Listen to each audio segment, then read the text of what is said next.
Fulbe TV albarka Fulbe TV albarka e Fulbe TV albarka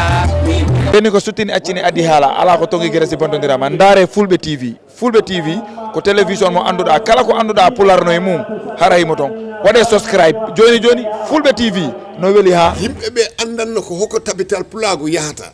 e kala ko neɗɗo woni yo woniri Allah te ganden fof no wawo ha heede barke ala baaɗo barke Africa albarka modon Fulbe TV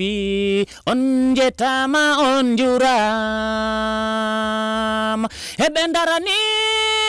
leñol pulaaku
Congress ma o dento kono mo ya board meeting te ko ha pombo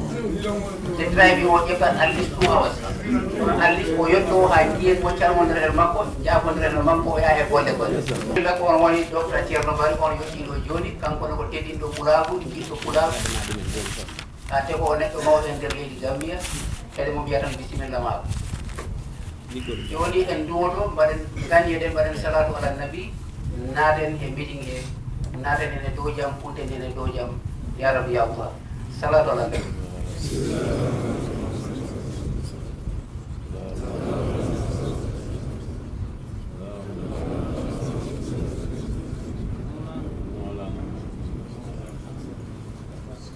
joni en jaade item number 1 on woni neɗɗo fof si a yama koɗunga ko woni jippinowo ma on noon ala mon sona woni gouverneur Sidi Lamine Ba dotten mo 5 minutes o jippina hoɓɓe ɓe naaten e waftane inchallah. Assalamu alaikum wa rahmatullah. Alhamdulillahi rabbil alamin. Alhamdulillahi rabbil alamin. Gacon hakke men ko men politicien de siminen leba ko mamin daro. En bawata jodo. Ay gouverneur a jarama. Aka inchallah. So joni the next item woni what for introduction of the high table. Why mano gouverneur one month 3 quarters. Kono ha hande bay ko won procedure en badilan non inchallah. So mi fuddora jungo nyamoto woni Mustafa Sabali no o wiri ni mon woni representative Safe Kiang Central. Eden jogi enen ko be biata ko Paramount Kevin LRR woni Yaya Jaaju si on rewi hemba ibulo siga de se long so homo rewi woni horejo Sidi Dem homo rewi hen woni political advisor to the president woni honorable Sekou Balo ndewro hen on woni Lamin Seydi financial secretary NPP ndewro hen woni our able young governor Sidi Lamine Ba ɓe ɗo mi diwaɓe kono ko woni procédé mo min ndewiten mi artira ga woni secretary general Bouba Thiam then honorable Aliou Balde MP ko Jara West MP ko Jara West rewi hen ko ba kadi Sow ñamata ñebbe woni tata second vice president Salif Mbalo ndemo maaro maw ko gonɗo kerewal Tambasira woni Salif Mbalo e cukko horejo wona mbiyen vice président ndewɗo e Sidi Dem woni Mohamed Diallo ɓuraɗo andirede M5 ndewɗo hen ko Ceerno Mamadou Ly woni moftowo men ngaalu ko wiyete trésora awa ebul docteur Bari mo gandantama kewɓe mo gandi kanko rewi e Ceerno Mamadou Ly woni toyen ma ko on ɗon ko Ibrahima Ba toon to Jalam Ba honorable Walom Diallo on ɗon ne ko horejo e ñaminawede advice aji ne kadi o tawa tabital Fulaaku alkali toon to Manduwar mo rewi hen on alaji Amadou Kande audito e Godara alaji Madou Kande assistant trésorier e honorable Birom Sow député Ñamina West on level they want you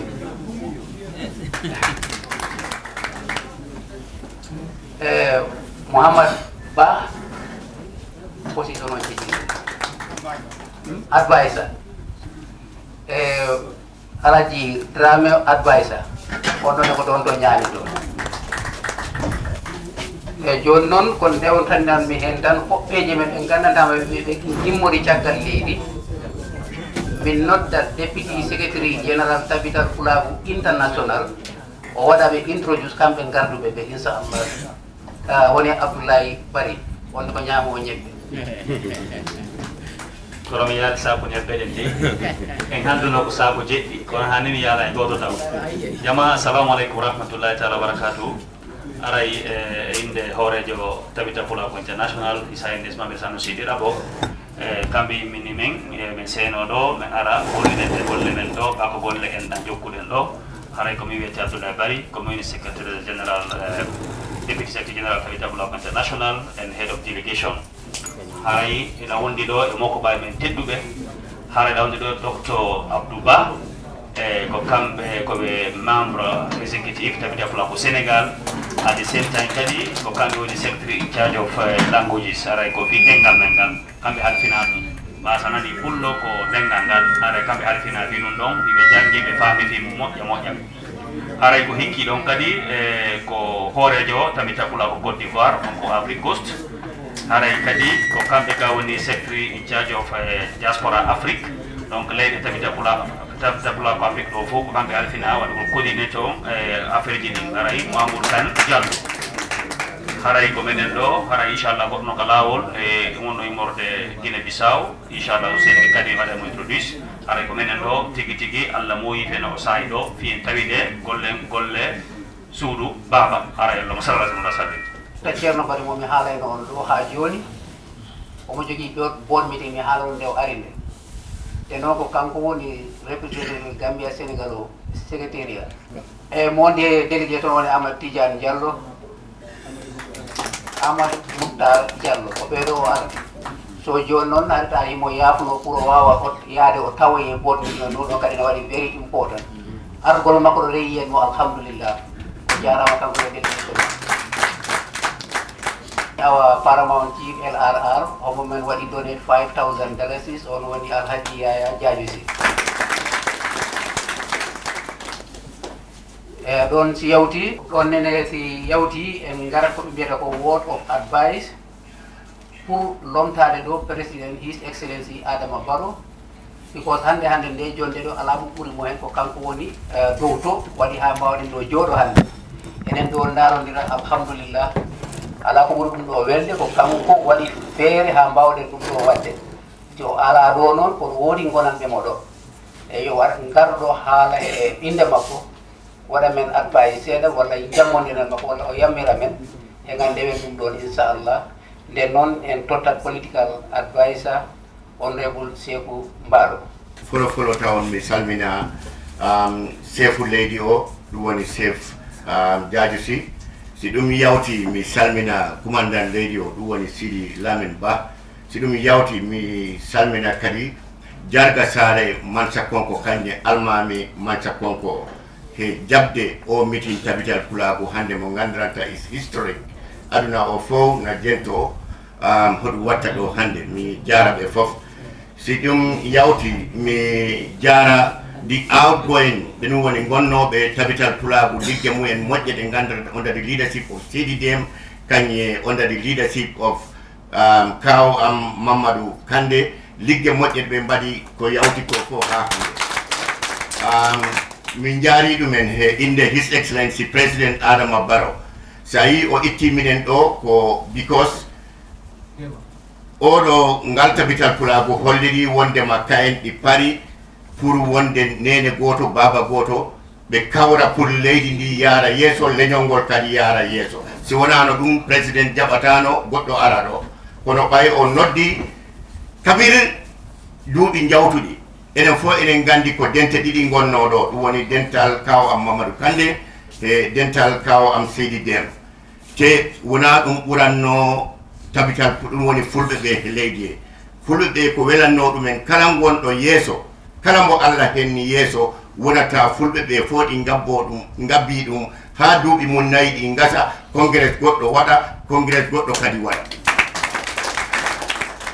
ɗum gonga ɗum wawano heɓo to caggal ɗum woni duuɓi jawtuɗi kono hande he duwaji mawɓe men fulɓe ɓe he barke leydi ndi he barke pulaguya o hande enen fof en jooɗodi ɗe o sal ɗum woni ɓe gandananta kettunoɓe sengo wongo e kettunoɓe sengo wongo enen fof en kawri han enen fof en goni he ɗowdi leggal gotal ɗum woni tabital pulagu Gambia ɗon wonani e wetta e dow ɗum mi jaari onon fof amin mi jarat kadi mo gandananta ko min arde muɗum ɗum woni Lamin Seydi mo gandananta ko giɗo président o ko teeri président o jemma ñalowma kabir sukayaɓe gondi nde ɗum waɗi o wiigi o immini ɗum kanko kadi o wi no yaadu e special advisor on politics ɗum woni min gara ɗo min mbaɗa witness o congress mbatteɗo ɗo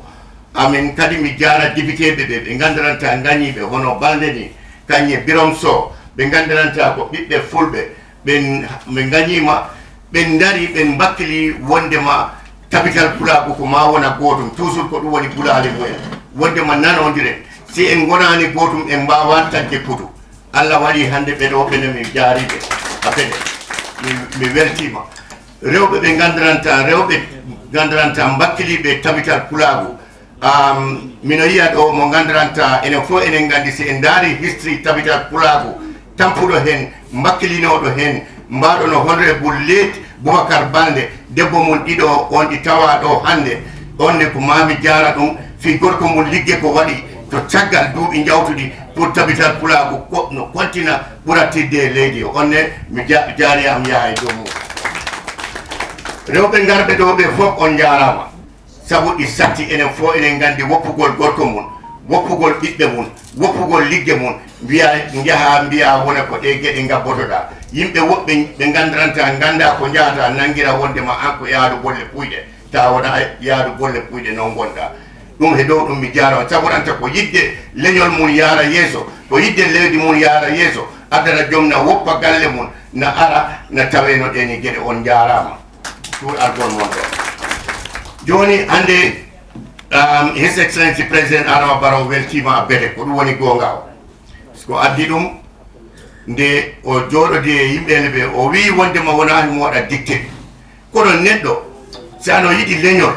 ko welantama leñol ngol tana nanodiri wona wondema leñol ngol no abbo ɗum kañ président Adama Barrow addi hana nodda yimɓe ɓe mana waɗa jawre mum ala kanko ne sago mum tan na wiye leñol fulɓe ngolngol ɗo Gambia ngol ko dande wotere ɓe nanodiri ko hunde wotere sa memi goto a memi fof ko ɗum addi o welti o wi wondema kala ko watte o yaada he fulɓe ɓe ko ɗum addi woɓɓe noon waw haala woɓɓe cikka wondema kanko ko politique makko o ko ɗum addi himo faala wadde fulɓe ɓe hunde wotere wona ɗum nde o darotono si a laari politique ko Allah waɗi ko tan ko ɗum watta enen fof en jii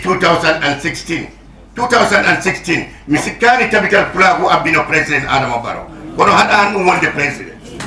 o gagni o woni président so ɗon tan foti gomɗinɗe kala tagaɗo wondema si Allah hoddiri hunde ɗum ko ma waɗa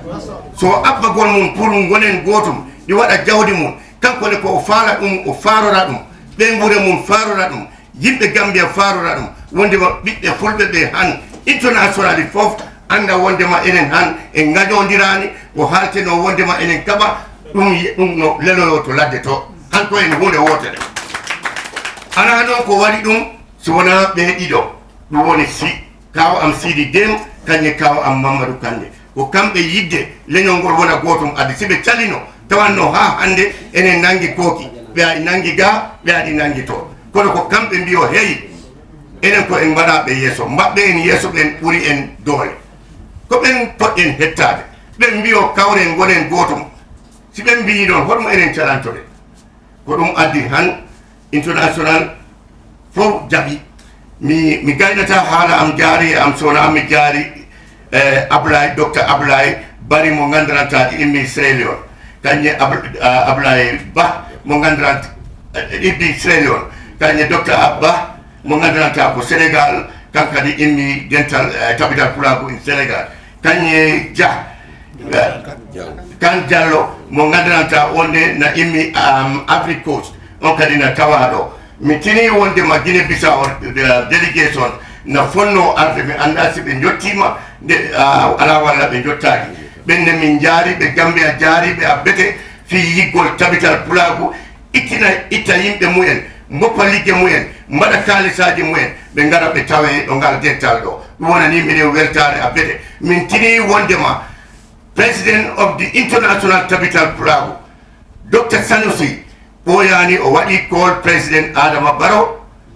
o haaldi e muɗum wondema o tini ɓiɓɓe fulɓe ɓe na poti wadde dental congress ɓe kaldi e ngal banggal o weltima président Adama Barrow wi mino waɗi hen hakkille am te mino faala hunde nde yaha e jaam fuɗɗora e jaam gasira e jaam ko ɗum noon won ɗo gandiron noon sa yi o délégation ari ɓe fof ko tamɓe place to tabital pulaaku international te ko Sanusi Dr. Sanusi tamɗo tabital pulaaku international ko on itti this delegation wondema ɗo tawe ɗo o congress wona congress o ko mbaɗa ɗo recognize by the tabital pulaaku international ha tuma tamumen o huuɓi o e dow ɗum mi jara kala journaliste ɓe gandiranta ɓe gari ɗo ɓe kollira ɓe gandiranta falanoɓe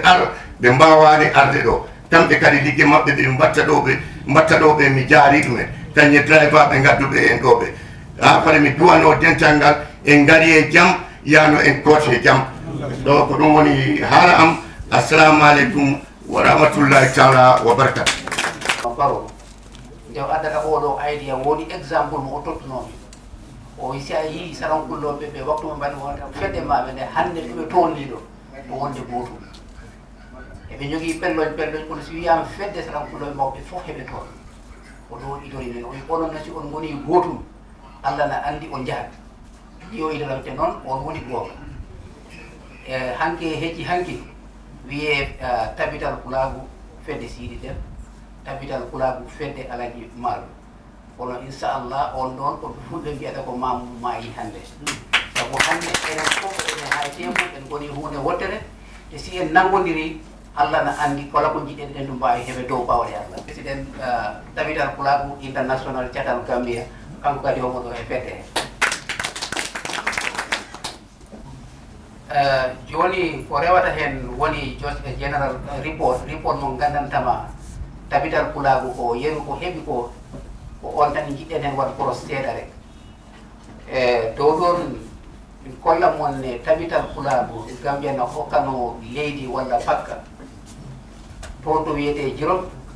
e alhamdulillah alkali Jirom mo gandantama mo wonno hoore mum ha min keɓi ndin leydi homo ɗo on woni Paate Diaw ganda hoɗo woni ñamata ñebbe hade mo to alkali Paate Diaw ɓe hokkimin ɗon pakka mo gandantama ko 300 by 170 te ko dow bedda e woni 300 woni dow bedda he ɗon noon ay yenni he kota ɗum ɗon wawi won skill center ɗum ɗon wawi won anything ɗum ɗon wawi won so executive mo en casat ko e men binden project daren no puɗɗorɗen ɗon so on ɗon ko eɗen mbiya jirofnaɓe ɓe jarama no fete no wona seeɗa après ɗum ɗon kisa ko min nodduno ɗo BATU international te ko ɗon Sanusi laamiɗo his highness ko ɗon ko o jonnako ko ɗo iɗi ara e leyɗe 26 country gonɗe e Afrique gandaw tabital pulawna ɗon tawa ko Gambia o iɗi ar ɗo o nodda o ari te délégation exécutif makko fayda 75% almost arino ɗon on ɗon ne heɗen ɗum belɗora en mbaɗino ɗum ɗo January 2023 on di 22nd ɓe ɗo tawanoma e délégation garnoɓe on ɗon time on ɗon ne actually ko ɓamtare mawde sabu gila nden ne tabital pulaaku international na heppini tabital pulaaku Gambia so joni noon ɓe mbi doole wallahi ko on nawata foof joni ɗum woyiyeteno pelle ɗiɗi en goni fedde wotere hana si en calima joni everything is smooth mbaɗen feere liggoɗen gonen sample nder Afrique ta ko en ñembeteta en ñemba kono ko en ñembete oɗo gol ɗum ñaagui the incoming executive si immima ɗo hande so ndeno mi lamɗo tan di IEC representative mi yiyamo ɗo Mr. Kane mi andanamo nder holɗo kono o ari pour wadde observe ko mbaɗɗeten ko ɗo hande si tawi no ala holɗo si mi wari mi noddanmo kono o ari no fof joni mi ɗamini home office mabɓe ɗo mi noddama before that time so o ɗaɓɓiti haala rek yeru tabital pulaaku on ɗon waktu ko waɗa ko ɗum ɗo woni ko waɗa ko so pour yawno gore joni ala ko heddi sona oken président walla hoorejo Sidi Deme o ara kanko kadi o waɗa report makko like gilande o jooɗinde just similata ko kalmi tan kono noon wawi seeɗa den hoorejo Sidi Deme billahi min shaitan rajim bismillahi rahmani rahim alhamdulillahi rabbil alamin alhamdulillahi rabbil alamin alhamdulillahi rabbil alamin assalamu aleykum musidal fulɓe Gambia hay caggal leydi fof mino wiya assalamu aleykum wa rahmatullah en calmini kala ko woni ɗo goto fof inde mum e yettode muɗum eɗen ɓe mbiya massaw coono tampere woɓɓe mbani kirtaki jawɓe ɓe goni e wullude en calmini fof en jetti Allah e nelaɗo muɗum en jetti jifnaɓe meɗen en jetti seeruɓe meɗen en jetti kalifaji leydi Gambia dariɓe ɓe ha ɓe darde tabital pulaaku e nder Gambia eɗen ɓe mbiya on jarama Allah woni jogo o yalla yoɓɓe ko moƴƴi so ɗon yawti en mbawa wassalmin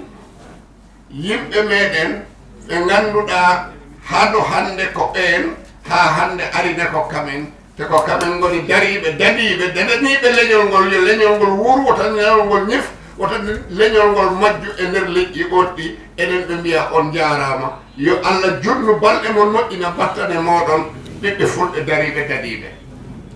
so ɗon yawti eɗen calmina chef leydi o ɗum woni bandam ma musidɗam jiidi yumma am woni Yaya Jadio Sy eɗen calmina honorable Sékou Mballo eɗen calmina honorable Lamine Seydi e gowano leydi o ɗo eɗen calmina Moustapha Sabali mo gandanɗa kam jooɗani ɗo leydi central kiyannaɓe en noon on gandi noɓe mbayi Allah jarama on jarama so ɗon yawti mino salmina Kadiatou Balde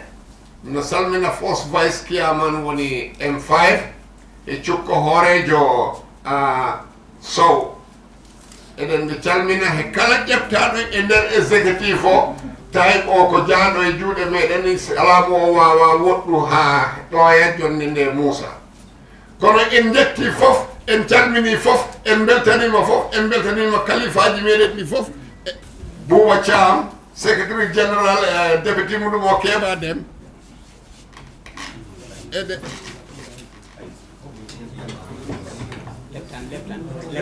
ɓe calmina eɗen ɓe jetta eɗen ɓe jarna ogo Naysa Mamadou Lamine Diallo e cukko muɗum eɗen ɓe jetti eɗen ɓe calmina ceerno Mbaalo mo ganduɗa ka woni mbarodi tabital pulaaku mo ganduɗa o hulata o ɗeɗɗata ko o amata o waɗe ɗum hen calmina no feewi so ɗon yawti hooreɓe tabital pulaaku gonɓe ɓe district aji e fof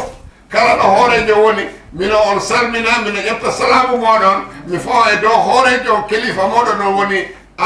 mawɗo meɗen Koli Ba toto Yero Bawol eɗen ɗum calminen pawa salamu hooreɓe ɓe he juuɗe maɗa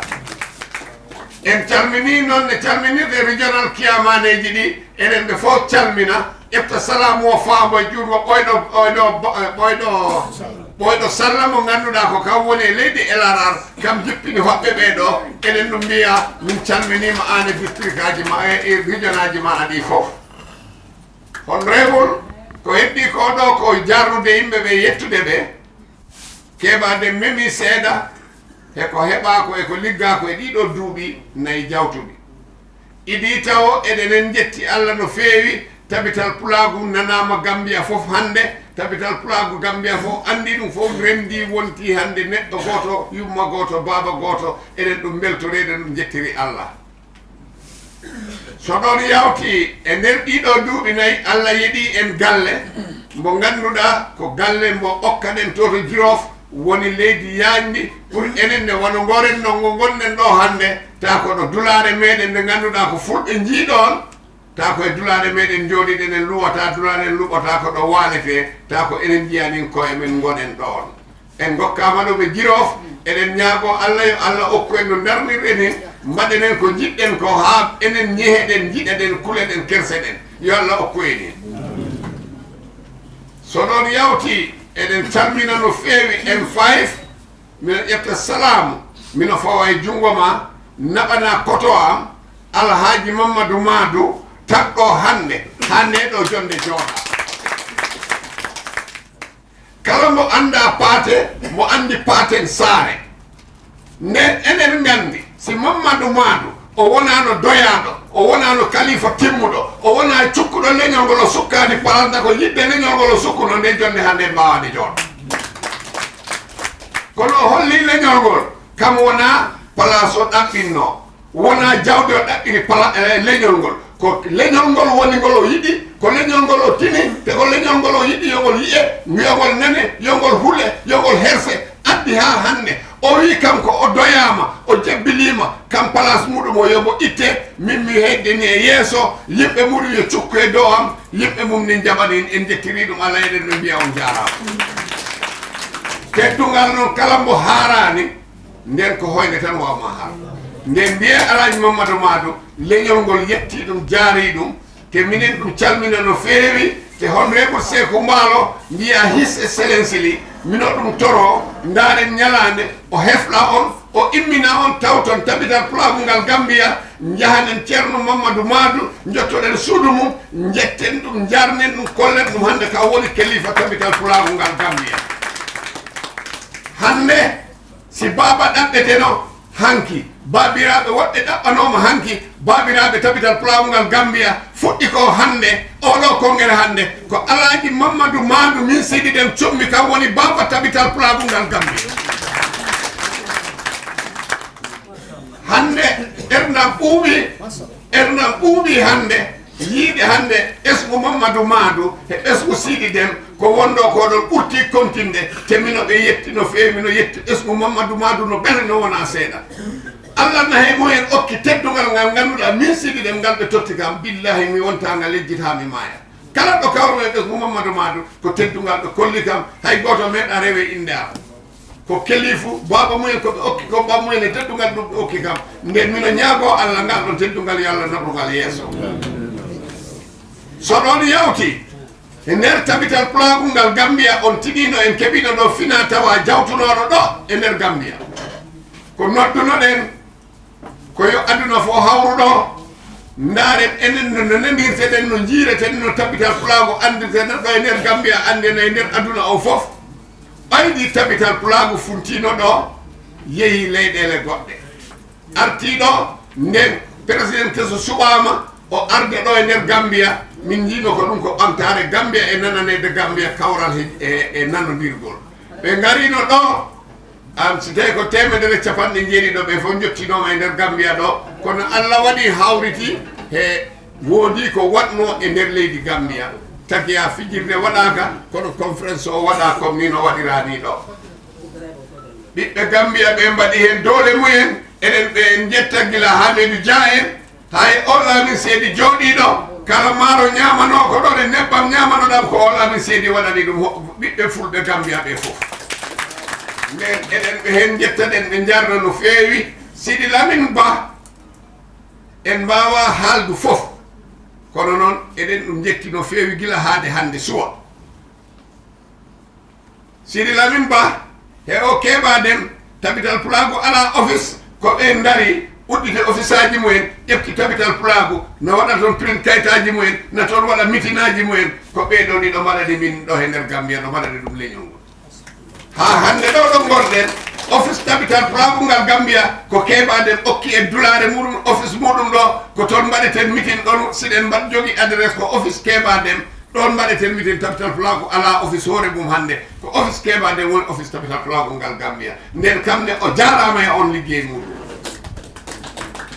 nden eɗen kolla yimɓe ɓe noko liggey yoni en tasi koye men kala mo cubdaɓe ɗo ya andu a ɓuura yimɓe ɓe haydara ko Allah hoɗiri ya suɓe mbaɗeɗa yeeso leñol Fulɓe Gambia ha e caggal leydi te wota mo jooɗi ɗo ne mbo yiya ko Gambia tan jooɗanimi ya andu ko o ha caggal leydi fof jooɗanea e o place kala place noon bo meeɗaɗa e nder tabital PULAAKU ngal Gambia no en woniri ni Bissau noon gonirɗa ɗo no gonirɗa Sénégal noon gonirɗa ɗo en fof koyen gotum hen nden wona yo jomum ƴefte weeɗe place o wona natalal o likkoɗon tan si wona hendu wifi ɗum o yeƴƴata ko ɗum itten ɗum e nder meɗen en mbi en daranto leñol ngol en mbi en jokkal leñol ngol en mbi en kawrindina leñol ngol en mbi en ɓamta leñol ngol en mbiyali ko en ngala ko walla ko en mbawa kono etoɗena fof en gandano ko en etima nden goto fof goto yo ɓur anduno ko yo nangu hoore mum tan ko kaw woni hoorejo tattotolago ngal Gambia tako amene ligganade taɓeɗal ngal ko addata jaam e nder leydi he ko addata ɓamtare e nder leydi he so ɗon yawti li holla tabital pulagu ngal Gambia bahe daneje so tinci saare nde naywugol nde koko yawata hoko poɗɗen wat enen jooɗiɓe ɓe kebbitoɗen nden yutseɓe meɗen ɓe ganduɗa ɓiɓɓe men wonta ɓe caggal poɗen ɓe gaddenɓe ɓe darna tabital pulagu youth development mo daro e nder meɗen kala ɗo pokkiɗen ɓiɓɓe meɗen ɓe on nden ɗon fedde heeda en yeeso ɓe en kallana laawol en mbi jooɗorɓe ɓe gadda si en mbi liggey ɓe liggoyo si en mbi nelgol jangde ɓe janggoya si en mbi waddugol goɗɗum ɓe mbaɗana ene si en poɗani ɓiɓɓe men ɓe tabital pulagu ngal wattinta nden mino nodda hande yo tabital pulagu ngal fot youth development ɓe natta e nder tabital pulagu ɓe darna catal hoore mumen ɓe gona e less tabital pulagu nde tabital pulagu immi fof ɓe gimmo nde tabital pulagu haali fof ɓe tawa ɓe daari yeeso mumen ɓe ndewto e men ɓe jaada e men ɓe mbadda e men pour bimbi janggo kamen ne kamen goni lomtotoɓe ɓe lomto en ɓe ganda koɓe lomtoyto ko haade hande on mino on ɗon holla hande mino ñaago exécutif keso garowo o yoɓe ngar ɓe mbaɗa feere min daara homo mbaweten nangu darnen ɗum ta ko oɗo exécutif darni ɗum cuɓen neɗɗo mo jiiniɗo gandaɗo cusɗo reedu bawɗo jiɗɗo leñol ngol e sukaɓe cuɓen ɗum mbaɗen ɗum yeeso hande ko dawangel jamanu nangata bojel jamanu ɓe jaada he jamanu so ɗon waɗi si en ngalatani eɗen keeɓi ronoɓe sa hollani dono maɗa gesa maɗa foti bimbi goɗɗo roña nden kollen ronoɓe meɗen ɓe hoko jaheten hoko gonɗen hoko mbaɗeten so ɗon yawti tabital pulagu wona noddude mitinaji tan ɗen gama ɗen poɓɓa ala suwaɓe exécutif keso garowo ko onon goni mbimi ngare ɗaɓɓiten projet aji ɗi liggantoɗen leñol ngol ɓe keɓa ɗo ɓe jii ko mbaɗɗen ɗo e nder leydi hande immotoɗen ɗo gandin koyen yahoɓe tan ngare jangguinen ɓiɓɓe meɗen ɓe leñol ngol ɗemgal ngal ɓe jangga ngal ɓe paama ngal ɓe gandagal ɗum waɗi tabital pulagu wi darni section mo ganduɗa ko damal jangde ɓeydude gandal e jangde e nder leydi he min ƴetti en bawɗo windu pular laaɓɗo mo ganduɗa ko bindo pular laamo wawi tegi mum jungo ɗo e nder Gambia min nangi min mbaɗi ɗum cukko hoorejo e nder exécutif nden gandon hande ko fuɗɗi ko hande kala kiya hoorejo to a hooti leydi maɗa yaad wat feere mbaɗa feere jokkodira he hoorejo joguiɗo affaire jangde nde ko homo mbaɗno ɗon sa bijji ba he ɗon ko mbahen ɓe tan mbaɗɗon de ɗum no laaɓi bijji ba he Ablaye Ba ko ɓeɗon jogui wallu jangde nde nden mbaɗon feere jokkodire no mumen gudditen iskulaji pular e nder leydi he honorable Lamin Seydi min ngala komin joɓi jangguinanoɓe min ɓe yimɓe ɓe ɓe mbawa janggo pulaar e nder leydi he minen jiɗi mallon min e nder laamu Gambia walla min ko hono ɓeɗo jangguinoɓe ɓe hay si wona region fo region yimɓe jowo in wona e nder Gambia ɓe jangguina yimɓe ɓe pulaar ha tabital pulagu daro ko jaggi minan noon so ɗon yawti eɗen jaa fannu rewɓe ɓe hoɗe dame hoko waɗeten rewɓe ɓe ne jiya koye mumen e nder tabital pulagu saabu eɗen gandi si en mbawat ko kaɓen mbawnata en so en jawtat kaɓen gonta lamɗam meɗen saabu si en mbawi ɗo haalde hande danamde nde ɗo ƴeeso mi andu mi haccitimata ko kaɓen defata ha ñaamen nden gartene dow mumen kamen ne daranen ɗe daɓe mumen ɗum waɗi wumen ɓe jogui hoorejo mumen woni Ajaratu Fatou Kande homo sukke dow mum sa hono wiyete keɓade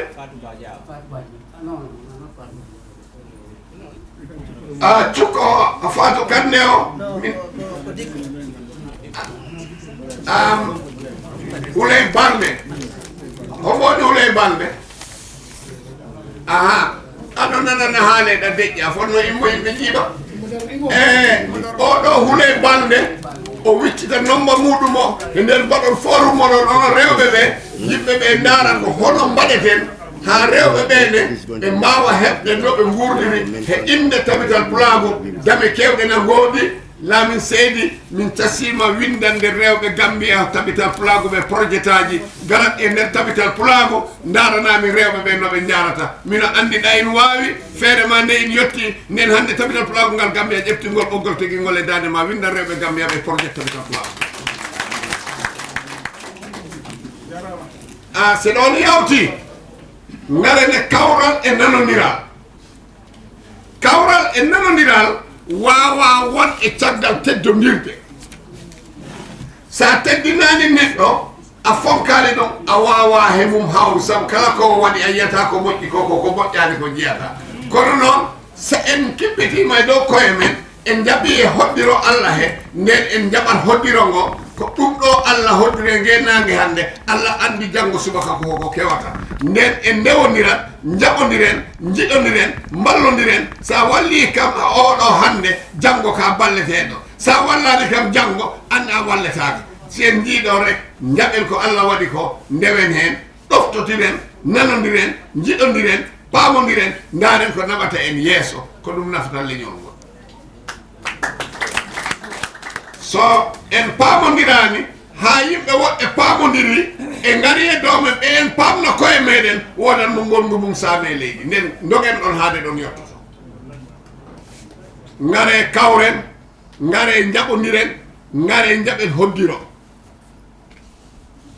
fulɓe noon a fos vice am wiyanno kam sa rendo fulɓe koyen sawdu tetteki sa ƴefti to rek to yurtoto kono si wurtimane noon yo won teɓɓitiɗo watta ɗum si ɓooyi tan on jahat so ndeggodiri yurtori ga kerɗo ɗon watti yurtori to watti si ɓooyi tan on jahat nden yo Allah wallu en no jaaruɗen mino on wiya rewɓe fulɓe Gambia tabital pulaagu ngal singal yahat ko onon naɓatangal wona ɗo tan kono kala ɗo rendo woni yo en kal gonga rendo rewɓe ngo ɓurata tiɗɗe rendo worɓe ngo saabu tawat kamen ɓe nanodirat ɓe paamodirat nden huley e Fatou Kande liggey moɗon o ngol lawol ɗon nde wiyte wiyama lebbi ɗiɗi yomi nan mitinaji moɗon ɗi e dulaji e tunduji he so ɗon yawti a honorable Salif Mballo mbo haali konngol gotol mi tawti ɗum e maggol Seko Mballo tabital pulaagu ngal Gambia min jiɗat region aji ɗi e district aji ɗi fof